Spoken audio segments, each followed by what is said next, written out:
বিজেপিতে অভিজিৎ গঙ্গোপাধ্যায় নাম না করে কটাক্ষ মমতার। চাকরি খেয়ে বড় নেতা হয়েছিলেন, এবার জনগণ রায় দেবে, মন্তব্য তৃণমূল নেত্রীর।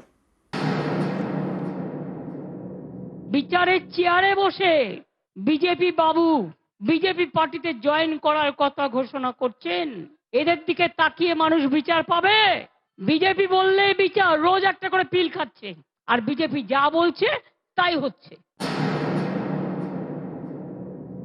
এরা কেউ কেটা, তবে আমি খুশি যে তাদের মুখোশটা বেরিয়ে গেছে, মুখোশটা খুলে পড়েছে।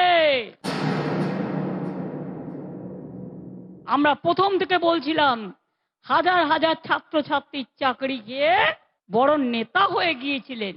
অভিষেককে তো নাম করে করে রোজ গালাগালি দিত। হাজার হাজার ছেলে মেয়েদের চাকরি খেয়েছেন, আর আপনার রায় জনগণ দেবে। তৈরি থাকুন, আপনি যেখানে দাঁড়াবেন আমি স্টুডেন্টদেরই নিয়ে যাব।